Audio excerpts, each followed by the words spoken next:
मैं आपका दोस्त Ramkishan Saini advocate, international and motivational speaker, एक बार फिर हम अपने यूट्यूब चैनल ऊंची उड़ान मोटिवेशन पर भारतीय नागरिक सुरक्षा संहिता 2023 यानी BNSS को लेकर आए हैं।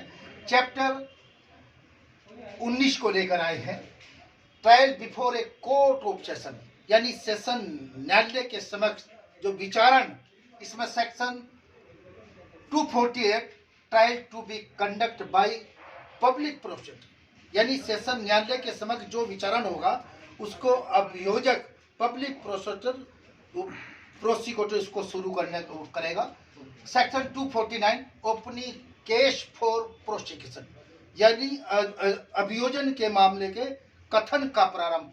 इसी प्रकार सेक्शन 250 250 डिस्चार्ज उन्मोचन यानी जब इसके बारे में 60 दिन के बाद यदि होता है तो 60 दिन के बाद आवेदन कर सकेगा।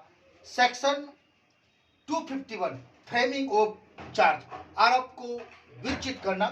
Section 252 conviction on plea of guilty यानी कि दोषी के होने का अभिकथन इसमें है। Section 253 date for prosecution evidence यानी अभियोजन के साक्ष्य के लिए तारीख।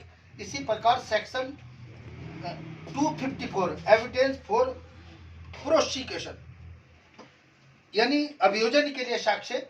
सेक्शन 255 एक्विटल यानी दोष मुक्ति। इसी प्रकार सेक्शन 256 इंट्रिंग अपन डिफेंस यानी आरोप विचित करना। सेक्शन 257 आर्गुमेंट बहस यानी जब साक्ष्यों की एग्जामिन करने के बाद तो फिर ये आर्गुमेंट होती है और जो एक्यूज की तरफ से वो उसमें बहस करने का काम करेगा। इसी प्रकार सेक्शन 258 जजमेंट ऑफ एक्विटल और कन्विक्शन यानी दोष मुक्ति या दोष सिद्धि का निर्णय। और यदि इसके अंदर इसका समय होता है 30 दिन से लेकर 30 दिन का समय होता है और उसको 45 दिन तक बढ़ सकता हो। इसी प्रकार सेक्शन 259 यानी प्रीवियस कन्विक्शन पूर्व दोष सिद्धि। छोटा सा वीडियो है लेकिन क्योंकि जो सेशन न्यायालय की वकालत करते हो तो उसको नोरी होनी चाहिए। धन्यवाद।